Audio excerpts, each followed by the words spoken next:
Follow these 4 secrets to stay in college and start your own business. I literally been in the educational system for the past 16 years and also have tried multiple times to start my own business. In fact, my last one was my service that I started about 9 months ago, and I think it all comes down to these 4 secrets. I promise that after this video, you will be able to stay in college and do whatever you want, even if you want to strive in college, and at the same time, start your own business. The way that I'm going to do it, I'm going to give you the stories, tell you the lessons, and then I'm going to give you the secrets of mine.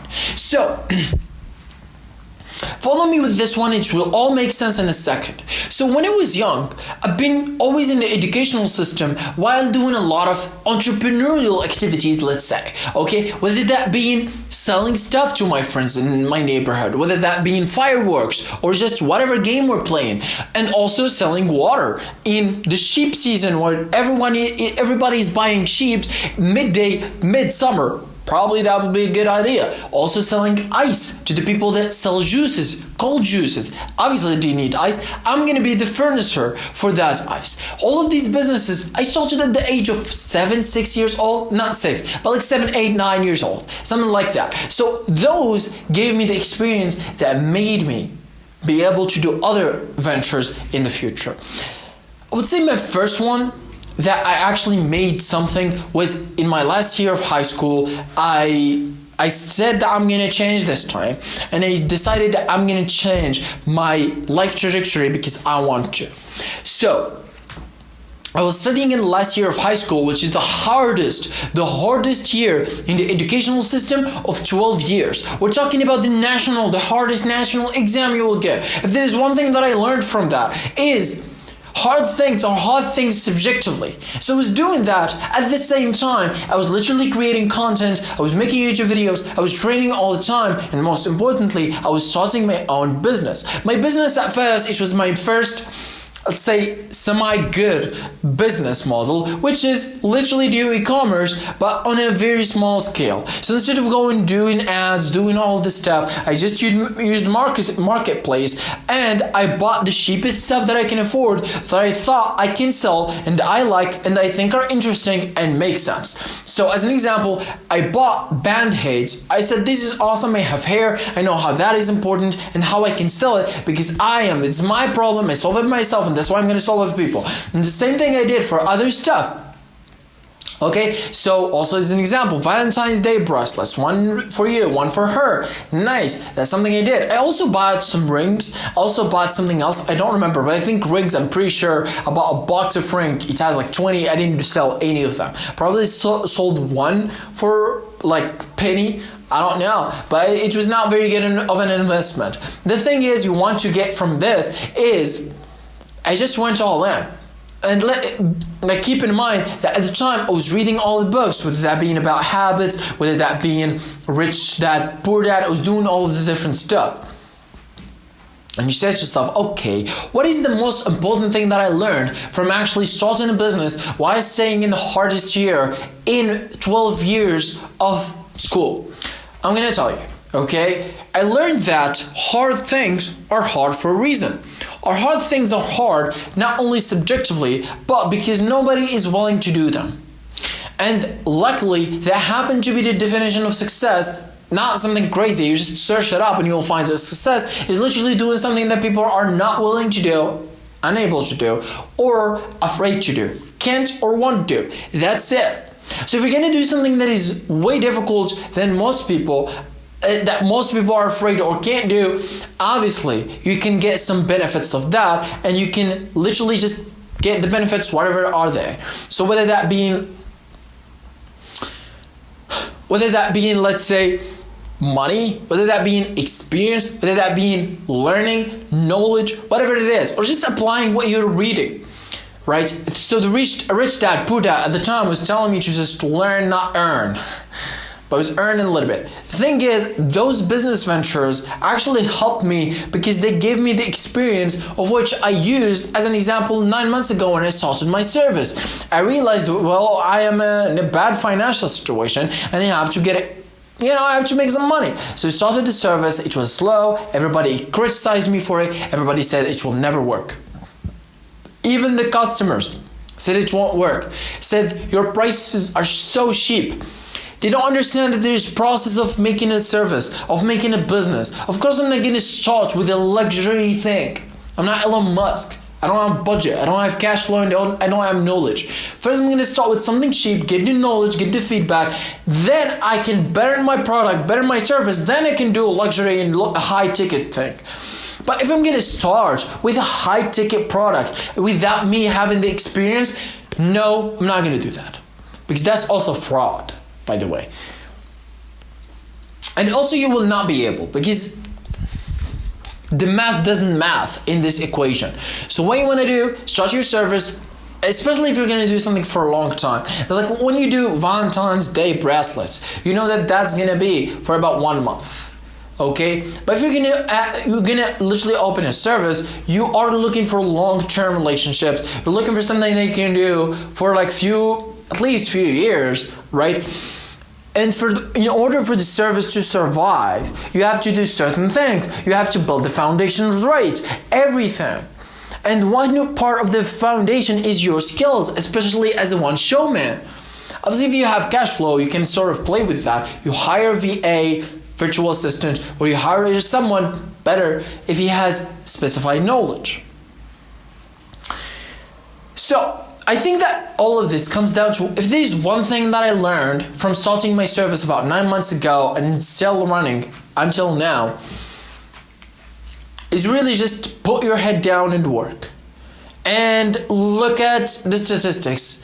And you have to be patient to get statistics, because I did that for literally I was spending 3 hours for $1. 3 hours, 4 hours just for $1. 3 hours of labor for $1. Okay, so what does that give me for 2.5 cents? The thing is, a few weeks later, people trusted me with their biggest projects that they're willing to pay more for it, right? So as an example, about 2 weeks in, I got paid about $20 for a project that I did. Awesome. Now I'm going up on an upward spiral. But the people didn't understand, because simply they just never did it. So if someone is unexperienced to start businesses or start services, or is in the same shoe, probably you shouldn't hear him. Especially if not someone is literally is in college and starting a business. By the way, if you're in college and starting a business, it's not a disadvantage. It's not inconvenience. It is convenient. It is advantage. You just have to use it.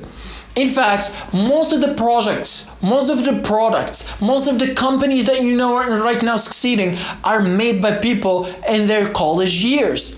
Whether that be Mark Zuckerberg with Facebook, whether that be Elon Musk when he wanted to build PayPal. It's all started in those teenage years. So don't feel as if you're always behind because you have college and you want to start a business. Even if you don't have cash flow, okay? It's like you just figure out, you have to understand there's few things. Okay, this is big. There's 3 things that are right now between the one who you want to be. Right? The first thing is conversations. Hard conversations are necessary. Sometimes all what you want is literally 1 or 2, 3, 4, 5 conversations away. If that's the bad, is if it's bad as 5, you have to do them. But if it's 1, 2, 3, it's like you have to go and do those conversations. They're hard, and that's why you're avoiding them. But also they're important, because it's like you do that conversation, it's literally what's holding you from being the person you want to be. On the other hand, is also another thing that holds a lot of people down. So we have conversations to identifying the problem. Identifying the problem, which means you sit with yourself and you ask yourself, what's the biggest problem that I have right now? Is it time management? I am in college, I'm starting my own business. What's the biggest problem that right now is holding me down? I'm afraid. Okay, what should I do about it? Don't be afraid. Act even if I'm afraid. Because I understand that success is doing stuff that other people are afraid or unable to do. So of course I'm going to do that. Then what's the second hardest problem? Obviously you have to do that. Then let's see, what's the second hardest problem? I don't have knowledge. I don't have knowledge to actually start a business. Then what you should do? You should go and get the knowledge. Get the skills. How to get the skills? Whether you learn or you earn. Whether you earn your way to the knowledge, which means you actually practice, the best one, by the way, or you learn, you read 1 or 2 books about the industry you're about to go into. And the best thing is if something you're interested in. So you don't need this step and you don't have this problem. Now we have another problem. Okay, what is it? Just tell me what is it. Now I have to manage my time. I have college. It takes me 8 hours a day. Now how in the world am I going to add this one thing and I'm going to start a business? Now it's tricky because if you want to manage your time, and I really went into this conversation with someone. It was a successful content creator, and I was speaking to him and I said, okay, well, I'm in first year in college. He's in the same college in a different city, but he was creating more content, getting more results, etc. And it was not creating content because I thought I was unable to do it. I asked him and he said, hey, it's like, what's the secret that you have in order for you to stay in college and also make content? He said 2 words, 1 sentence, one message, no explanations. He said time management. I said, this guy is bullshitting me, but it is true. What's the meaning of time management? I'm not going to give you all of the crappy shit about productivity that you can find everywhere on YouTube. Because you probably did them. Guess what? They didn't work. So probably you should use another method. Okay, what about that? So now what we want to do is actually know how to time manage. Manage our times means we're going to get more for what we do. So I have to, let's say, start a business. So starting a business, depending on who you are, it's like, do you have to get an LLC if that's you want to really start a business? Otherwise, you're gonna do other things. It's like, now I'm gonna, okay, what's the product first? Okay, I'm in college. I'm interested in shoes painting. I want to start a business about shoes painting. Good. Now, what do I need as a product? Well, I don't need a lot. Probably have some colors that doesn't, I have them in the house. I can do that. I know how to design. I have experience, whatever. I learned the skill one way or another. Now, what do you need? It's like, what is required from you? Well, just customers, really, and you just have to convince them. Now, good. How do you get the leads? How do you get the customers? Depends also on you. Now, I have college. I have a lot of connections. I can do warm outreach. Warm outreach is really just going to the people that you know and convincing them to buy the stuff from you. Cold outreach is going to people that you don't know and convince them to buy stuff from you. Or you can create content online, or you can use paid ads, depending on what situation. If you have money, you can use paid ads. If you have a lot of people that you know, and they'd really be interested and they're in the same spot as you, just go to them and be like, I have a business, I just started, I'm gonna, first few people, you can give them a cheap price or whatever. It's fine, because you want to get the hang of it, understand the feedback, and know what they actually want from your service. So like, I'm gonna repaint your shoe, and I'm gonna make it so awesome, and I'm gonna give you this.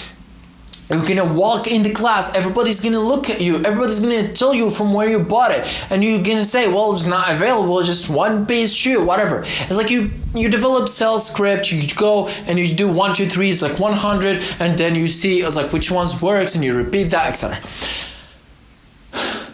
Here are you've already solved the biggest 4 problems of starting a business while staying in college. It's really this simple, but everyone thinks that it's hard because they have the perception of that. They think that starting a business, why being in college is so hard because simply they don't know anyone who's doing it. It's not how it works. It's just not how it works. If most people in college are not doing businesses, because most people in college want to just stay in college. However, if you're going to see the same way, if you're going to see people who start businesses, most of them just start businesses and are not in college. So you're going to be the exception. And guess what? If you want to achieve the stuff that you said you want to achieve, 1 year, 2 years, 5 years, when you're young, or just now, or you're making yearly resolutions, if you really want to achieve the stuff that you want to see, or make the vision that you want really come to life, you have to be fine with being the exception, because that's its definition. If you want exceptional results, you have to be fine with being the exception. So if nobody did it, so what? I'm gonna fucking do it. Tell me why. Tell me why not I can't fucking do it. Stay in college and fucking start the business, and I'm gonna fucking start it better than others. If that doesn't work good for you, look at the stats. There is Stanford, there is also Oxford. They did this research about employees that are in their job, they're salespeople, and they tracked them. They tracked the people that stays in what they're doing, and they start their own startup. About 5,000 people, they did the research. Get what they found it. The people that stayed in what they do and they opened that startup had really 33% more success rate than the others that just left what they're doing to literally just go all in on the startup. Obviously, we're talking here about cash flow problems, about a lot of stuff, because when you're starting the startup, you might need cash flow, you might need experience, you might need help, you might need labor, you might need a lot of stuff that can literally help a lot to just stay in your job while doing the thing.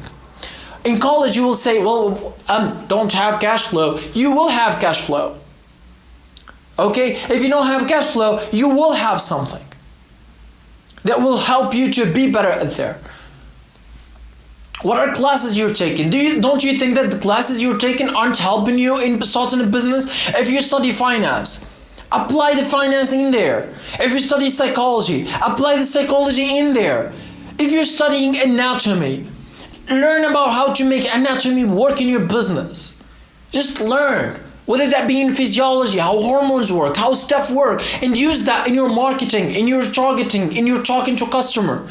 All of these are just one thing or the other. If you're literally reading law, if you're studying law in your university college, use law in whatever business you want to do. So you're making shoes, literally just add another brand, just like how to make shoes for other people, for big brands, without getting copyright strike or without getting sued.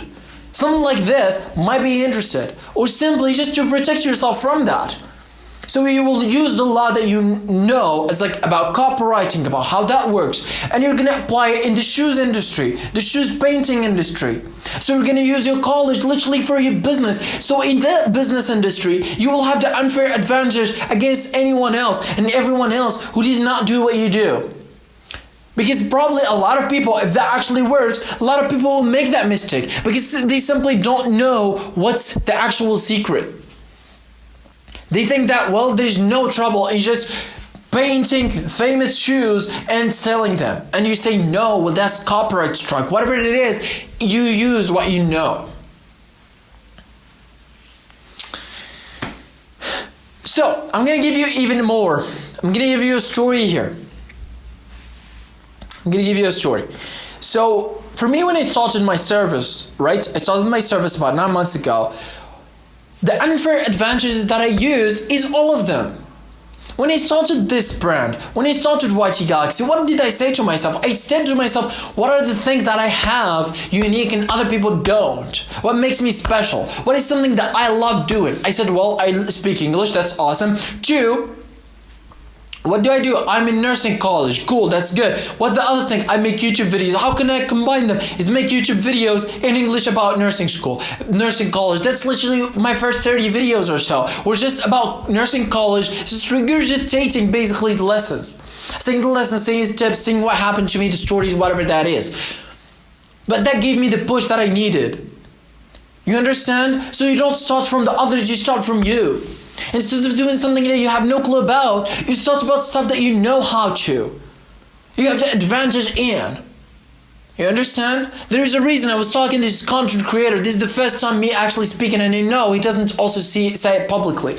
So probably he will be mad. I don't know if I should say this but I'm gonna say it anyway. I was talking to this content creator who literally makes hundreds of dollars every month of profit from his content creation. So I want you to hear this because it's a real business. And the guy was speaking to me, and he was with these famous people. He was telling me how to actually grow on social media. I was intrigued because he has more. He has more on every platform. So we have to learn from him. And you also have the network of people that are extra, like influencers. When we say influencers, it's like you get a lot of traction. There's no like few 100,000 followers, right? Less than 500,000, you don't even speak. We're talking about 700,000 plus, 2 million plus, okay? And I know that this guy will give me something. What he said, look, if you want to create content, start with the stage you're in. You have your neighborhood. Start from there. You cannot be famous in the world, in the country, in the city if you're not famous in the place you're in. Be famous in your neighborhood. If everyone in your neighborhood knew you, you will literally grow by a consequence. And I was listening to him, and he literally gave me a masterclass for about half an hour. I was just listening, literally speechless. Because I understood the guy did this for years and years and years, and he's given me the juices of what he does. And you know the rule that I said? The rule that I say is don't take advices from people that are way ahead of you. Take advice from people that are 1-2 steps ahead of you. He is that person. He has like 10,000 more subscribers than me right now on YouTube. He has 100,000 followers more than me on Instagram. But I know it's not like hearing from another person that has few millions followers or 1 million subscriber at YouTube. You understand? So this makes all the sense. He actually just got to 100,000 subscribers just like a few days ago. But the thing is, it's not about him. It's really about the advices he gave me. I gave him the opportunity to give me whatever advice. He can just tell me some bullshit. But no, he chose to speak to me about how you have to start with the unfair advantage. He didn't say it that way, but it's obviously that what it is. So when I tell you, you stay in college, you start your business, try to use that in your advantage in both of them. You start your own business, make it useful in your college.